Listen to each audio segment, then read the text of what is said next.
Coming up in this half hour, early risers braved sub-zero temperatures this morning.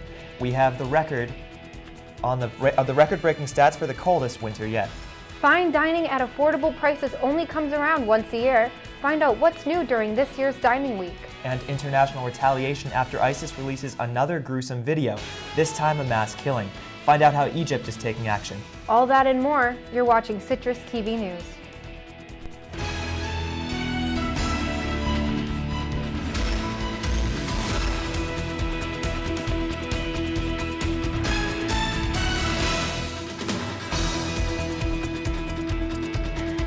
Good evening and welcome to Citrus TV News. I'm Topher Lane. And I'm Alex Resnick. One of the major dining halls on campus is shut down. That's our top story for tonight.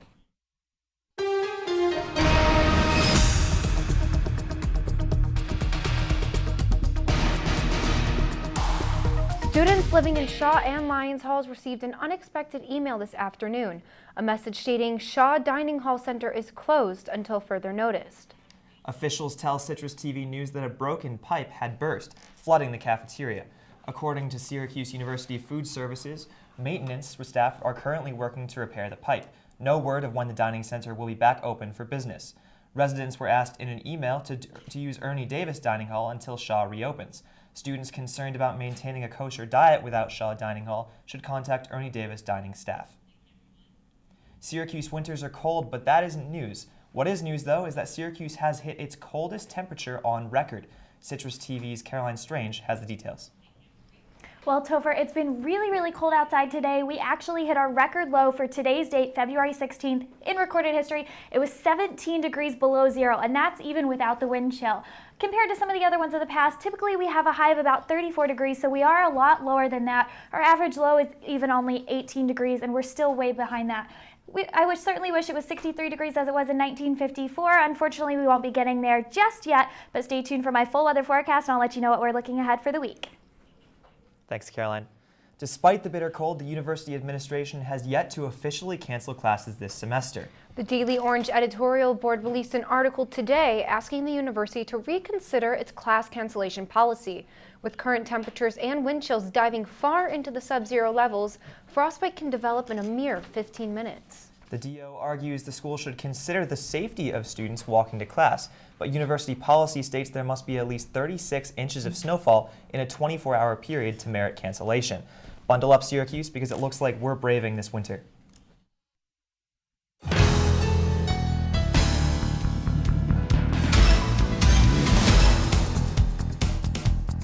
If you're wondering about the nutritional value of your meal on campus, just whip out your smartphone.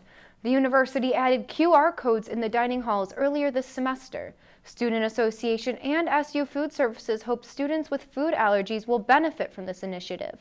To use the code, download a free QR reader app on your smartphone. Then scan the code to display the nutritional information right on your screen. For those living on campus next year, the housing lottery may be a stressful process.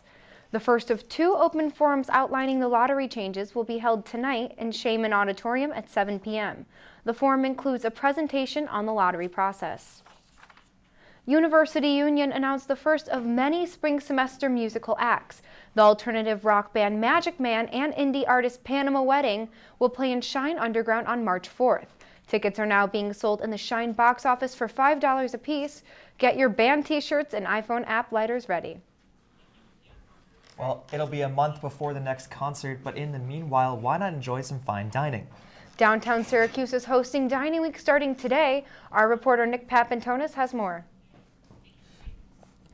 The Downtown Dining Initiative kicks off its 11th year this week. During the next few weeks, designated restaurants will be offering specials on their menu for $25 or less. During the harsh winter, this event provides a much-needed boost to Syracuse's fine dining life.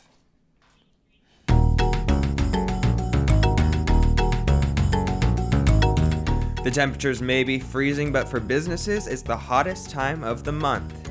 Downtown dining was originally created to bring people to restaurants around the city. This year, participating locations include places like Empire, Postabilities, and Kitty Hoynes. We have a three-course menu for $25, and there's several items, both appetizers and main entrees, that are not typically on our menu. Brian says that the additions are a hit with locals, but what do students think of downtown dining? Oh, nothing. I don't know what this program is. I've never heard of that program. Is that just like getting a meal plan for like downtown restaurants or something?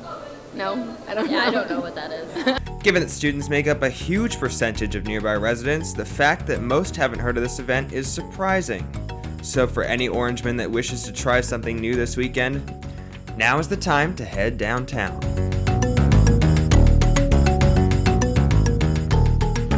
The downtown dining event will last until March 1st. Reporting for CitrusTV News, I'm Nick Papantonis. Well, back reporting on a story we just covered, Shaw Dining Hall will be reopened tonight for students in the Shaw and Lyons residence halls. And SUNY ESF is being recognized by the Society of American Foresters. The school's Natural Resource Management program has officially become the first accredited program for the resource management. The school's forestry program has been recognized by the SAF since 1935. When renewing the forestry program's accreditation, SUNY ESF decided to add natural resource management to its list of accomplishments. Onondaga County is finally live with its 211 dialing service, a non-emergency referral service for Central New York citizens. The United Way of Central New York applied for a $150,000 grant to become part of the 211 system. Dialing 211 helps the elderly, the disabled, and those who don't speak English to find information about health and human service organizations. Dunkin' Donuts is taking over Syracuse. New locations include a drive-thru on Almond Street and a sit-down location off of John Glenn Boulevard. The local franchise also plans on transforming a Krispy Kreme on Erie Boulevard into a Dunkin'. There are 70 Dunkin' Donuts locations in central New York. Coming up, proposals for new standards to fly recreational drones. What lawmakers have to say about loosening the reins. And 2 men were charged for the shooting over the weekend in Copenhagen. Find out the details of their arrest after the break.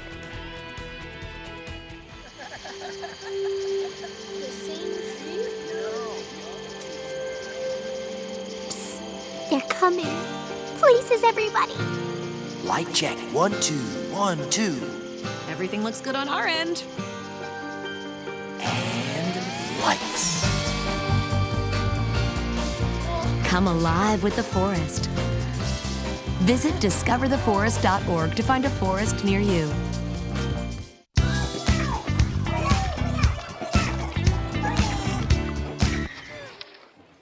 Looks like it's done.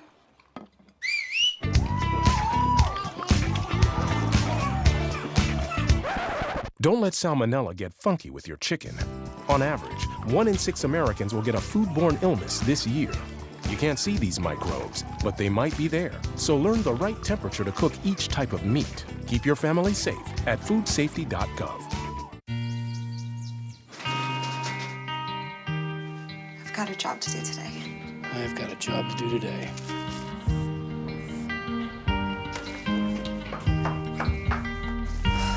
Have a good first day at work, Mom. Your donations to Goodwill fund job training programs right in your community. Feels good to start fresh, right? Sure does. And like that, you're a job creator.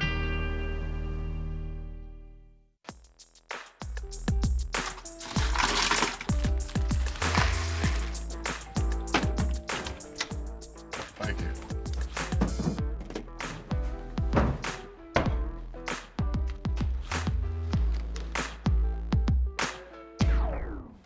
You got a king?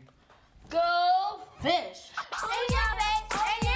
The smallest moments can have the biggest impact on a child's life. Take time to be a dad today.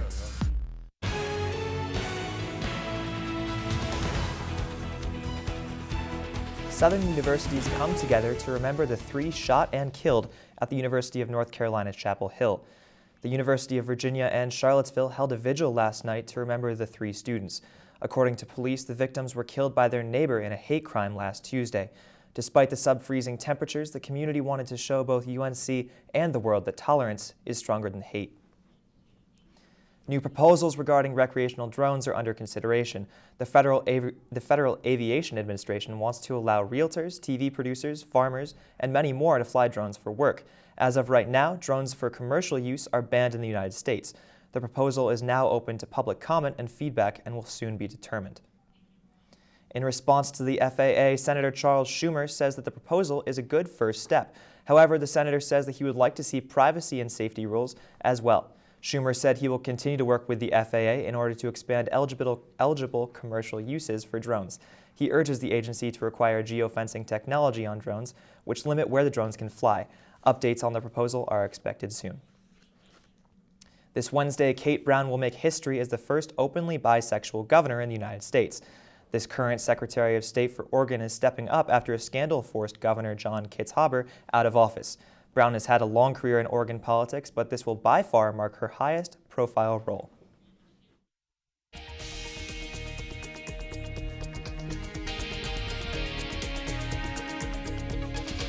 Two men are being accused of helping in a Denmark shooting this past weekend. The gunman began shooting at a free speech forum and then shot at a synagogue before police officers found and killed him. The attack left 2 dead and multiple police officers wounded. The 2 men under investigation are being charged with providing the gunman with weapons as well as helping hide from police. The suspects are to appear in a closed hearing today. Libya and Egypt have launched airstrikes at ISIS after they posted another beheading video. This video showed 21 Christians who were believed to be kidnapped Egyptians being beheaded by ISIS. Today is the first time Cairo has taken military action in Libya. A statement released said their airstrikes were to seek revenge on the killers. The Egyptian president says Egypt has made the right decision. Reserves the right of retaliation, and with the methods and timing it sees fit for retribution from those murderers and criminals who are without the slightest humanity. 5 teenagers in France are being questioned after hundreds of Jewish graves were knocked over and vandalized with Nazi symbols. According to the prosecutor, the teenagers are all male, ages 15 to 17, and were taken into custody after one of them confessed. Around 300 tombstones were vandalized in the Jewish cemetery in Sarre-Union, France. Under French law, the teenagers could face up to 7 years in prison.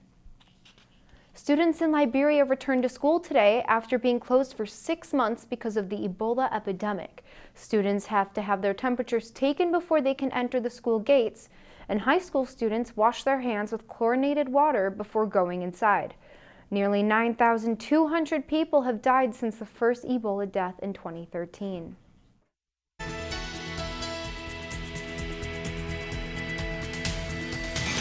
Now we have Caroline back in studio to tell us what to expect later this week with the weather. Caroline? Well, Topher, it's not going to get too much warmer throughout the rest of the day. Right now it's about 6 degrees, but actually with some of those wind chills, it feels like -6. We did have some partly sunny skies and winds were under 10 miles an hour, but for the most part it's been pretty chilly. Looking across the northeast, we do have some of the warmer temperatures are over to the east. Some of our colder temperatures are actually over to the west, and we're going to see that in a system that's going to be pushing our way. Right over Syracuse right now, we don't have anything going on, but it's this system down to our south and to our west that's going to be coming up and may hit us even a little bit. I know it's creeping into Pennsylvania. You can see right here on this loop, this is that snowstorm that's ravaging throughout the south and southwest areas. Now looking into tonight, we are going to have a -10 as our low, partly cloudy skies. The winds are going to be still pretty calm, but with those wind chills, it might dip down even a little bit more. Tomorrow morning, we do have a slight chance of snow showers, maybe about 30%, a high of 19 degrees, so hopefully it'll get a little bit warmer than it was today. Looking at our 5-day forecast, tomorrow 19, Wednesday it's going to warm up to 20 degrees, and then it's going to dip down again on Thursday. It's going to be down in the single digits again, and on Friday we'll see it still pretty chilly. Saturday, hopefully though, even though there's snow throughout the week, hopefully it'll get up to 20 degrees. Caroline, with the expected weather that we'll be having throughout the rest of the week and the mix of the Daily Orange editorial article, do you think the administration would be inclined to change their class cancellation policy? They might, but again, it's going to warm up throughout the rest of the week, so we're not going to have those -digit wind chills, although it might still get a little bit chillier on Wednesday and Thursday. You saw, again, single-digit temperatures, so maybe if there's enough, the National Weather Service keeps issuing those warnings, that might come up again. All right, thank you.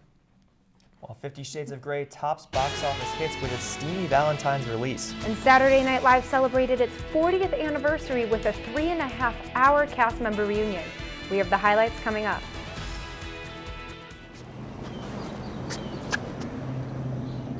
Here is my handle and here is my spout. When I get all steamed up, then I shout. Tip me over and pour me out. Oh. The smallest moments can have the biggest impact on a child's life. Cheers. Take time to be a dad today. Jimmy can't sing, and Tommy can't dance. so we're gonna put some ants in their pants. Aww. Kids will spend 22 minutes watching us, the super duper party troopers, sing about ants in their pants. Isn't that funny? Ants in their pants, they got ants in their pants, they've got ants in their pants. Brushing for 2 minutes now can save your child from severe tooth pain later. 2 minutes, twice a day. They have the time. So, I just moved in with this family, and it's embarrassing. The little one, he likes to go outside and crawl around in the giant litter box. I don't know what he's doing. I mean, I was born and I knew how to use the litter box. Look at that! That's disgusting! Oh, poop already! You're making me nervous. Oh, okay, I can't look at this anymore. I really hope he grows out of this, for his sake.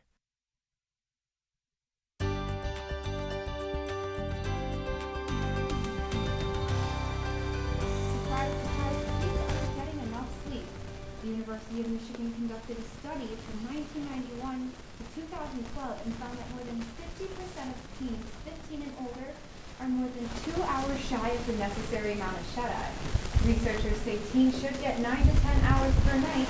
Most don't even reach 7. An expert from Columbia University says the lack of sleep may be linked to increased mortality. According to the Center for Disease Control, children and the elderly are being hit especially hard this flu season. Pneumonia and influenza are still as more than 80 children have died so far, according to the CDC. The virus circulating does not match the strain of the virus used in the vaccine.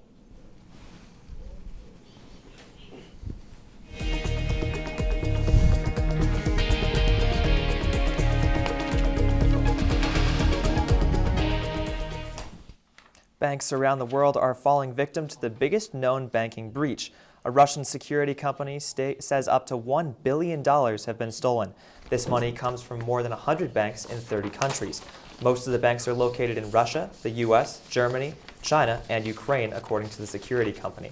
The hackers' motivation are purely financial. They do not seem interested in gaining information. This hacking group has been infiltrating systems since 2013. Eating spoonfuls of Nutella will now taste bittersweet. Its inventor, Michel Ferrero, has died at the age of 89. Ferrero is most well known for his hazelnut spread, Ferrero Rocher chocolates, Kinder Eggs, and Tic Tac sweets. He was Italy's richest man, worth nearly $23.5 billion. Love was not in the air this Valentine's Day for American Express and Costco. The companies have announced that they are breaking up after a 16-year partnership. Starting April 2016, Costco will no longer accept American Express cards, which are the only credit card Costco allows. On the plus side, Costco will continue to take debit cards and offer food samples.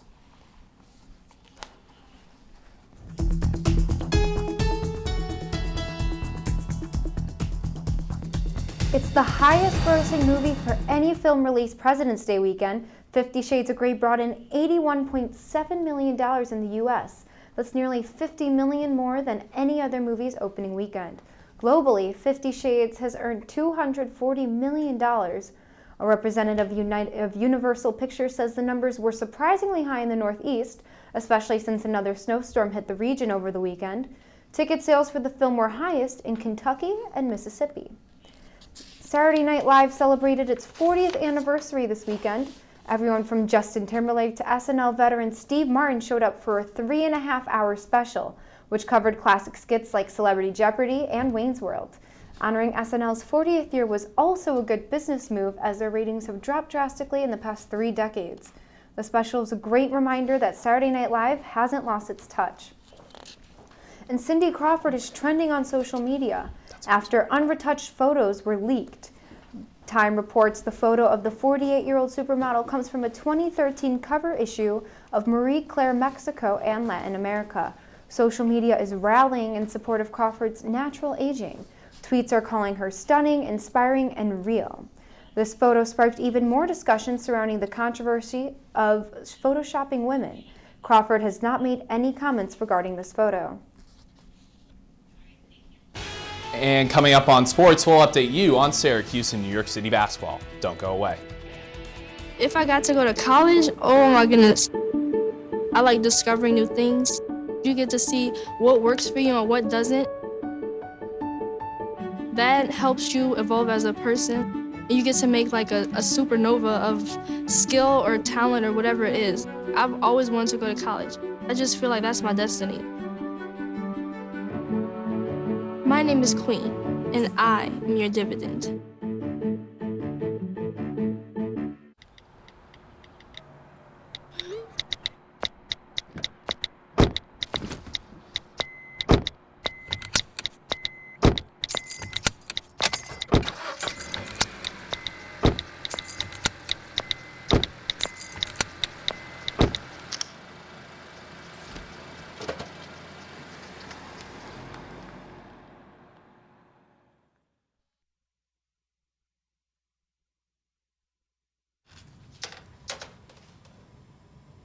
Wow, these are really good. You act surprised.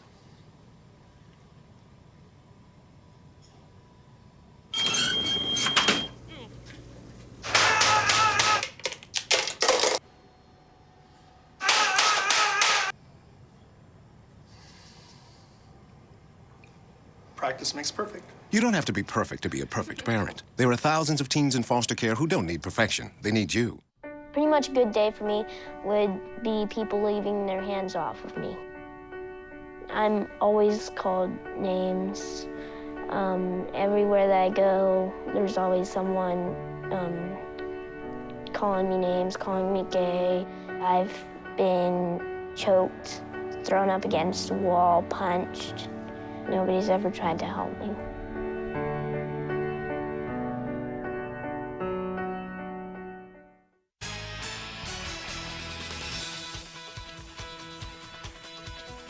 Well, they put up a good fight, but the Syracuse men's basketball team lost to number 4 Duke 80-72 on Saturday.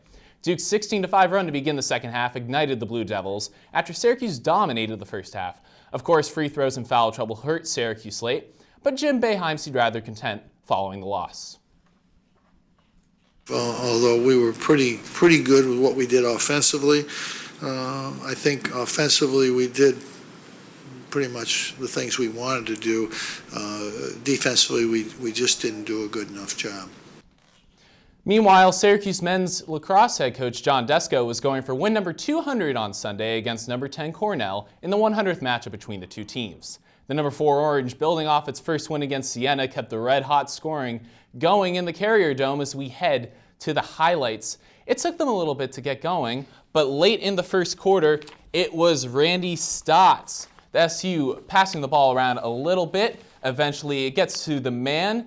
He scores, and he was only getting started. In the second quarter, he gets it again, number 2 on the game and number 3 on the season. This one was assisted by Nicky Galasso. Orange, they take a 3-0 lead over the Big Red. Syracuse now would win the faceoff here, and Ben Williams would eventually get the ball, streak up all the way down the field, and well, what do you know? He would score to put the Orange up 12. His second goal of the season, and the SU gets their second win of the season, 14-6 over the 10th ranked Big Ten. They take on number 20 Army next weekend. And on Sunday night, the Stars were out in New York City. Celebrities from all over the country gathered for a once-in-a-lifetime occasion that celebrated the best of the best. That's right, we have highlights from SNL 40, the 2015 NBA All-Star Game. It took place in Madison Square Garden, where the game hasn't occurred since 1998. We get started with Dirk Nowitzki. He did not learn that from Coach Holger back in Germany. Gives a little Vince Carter look. West is up by 12. But then, of course, in the third quarter, LeBron James, well, he has to upstage everyone. He has to be the best at everything. Gets the double pump alley-oop. East up by 2. Later, Stephen Curry somehow gets by Al Horford. I'm surprised he wasn't called a technical foul on him. He can't play defense in the All-Star game. But finally, Russell Westbrook catches the alley-oop pass, hits his head on the backboard. Wouldn't really feel it, though. Kevin Durant's hit him there enough already for shooting too much in the game. But Westbrook would win the MVP, and the West would win the game. In other Madison Square Garden news, Carmelo Anthony continues to debate whether or not to shut himself down for the remainder of the NBA season. Anthony, who started in yesterday's All-Star game, took criticism for doing so after missing the first 11 games due to the season. He told ESPN Radio that it is very likely that he will undergo surgery. This will probably end with Knicks owner Jim Dolan writing an email to Anthony saying that Anthony is an alcoholic and that Anthony should try sobriety like Dolan himself. Meanwhile, Amari Stoudemire should play for the Nets because the Knicks don't want him. The Knicks announced last night that they have bottomed out Amari Stoudemire's contract. The forward signed a 5-year, $99.7 million contract back in 2010, but Stoudemire's performance has tumbled in his time in New York. Reports state that the Dallas Mavericks are top contenders for the leading free agent, leading Mavericks owner Mark Cuban to consider removing all fire extinguishers from the American Airlines Center. So the NBA All-Star Game was this past weekend. What was your favorite part about it? Personally, I loved Zach LaVine. I cannot believe how he came out so strong, a rookie performance. I mean, you've seen a lot of growing NBA stars. They usually dominate the rookie contest, or they're usually dominating the slam dunk contest as a rookie, and he did so. So I'm looking forward to see what we can see from him in his future. Great. The slam dunk contest is also my favorite, too. Yes. All right, thanks, Chris. Coming up on Citrus TV, our athletes aren't the only ones scoring points through hoops this week. Find out what show-stopping event has New York City on pause. Don't look at me. Your hair's a bit frizzy today. Oh, you should pick that up. Oh, you're such a dork. Loser. Here, let me help you with that. Oops. Every day, kids witness bullying. Oh, look. Your crush is looking at you. Poor you.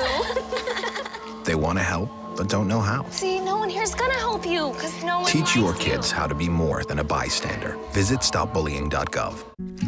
If you want to be a parent, it doesn't matter how you play, what you wear, how you dance, or even what direction life takes you. You just need to be there. You don't have to be perfect to be a perfect parent. Thousands of teens in foster care don't need perfection. They just need you. So who's going to do what? I'll pack the dead batteries. Great. I'll only put what I don't need into a duffel bag. Perfect. That's totally unhelpful. No problem. Meanwhile, I will try to comfort everyone by speaking in a calm voice. And who is going to handle supplies? I can forget to do a list for us. Thanks, pal. We couldn't be any less prepared. I'm proud of you guys. Talk to your kids about who to call, where to meet, what to pack. Search Ready Kids at nyc.gov or call 311. So Caroline, what can we expect when we wake up tomorrow morning? Well, tomorrow morning you'll still be pretty chilly because we're going to see negative temperatures again going into tonight, but it will warm up throughout the day as it's supposed to get up to about maybe 20 degrees by tomorrow. All right, thanks, Caroline. Well, SU went to class this morning even as temperatures reached record lows, but the threat of snow in the south has caused some people to panic. Raleigh, North Carolina was expected to get 1 inch of snow today, and items like milk and bread and hand warmers disappeared from store shelves. Atlanta, Georgia was not expected to get any snow, but 39 schools closed due to the cold weather. Our hearts go out to all southern state residents in these incredibly tough times. Well, that's all the news from Citrus TV News tonight. Be sure to tune in tomorrow at 6 for SA Today. I'm Topher Link. And I'm Alex Resnick. Have a great night, Syracuse.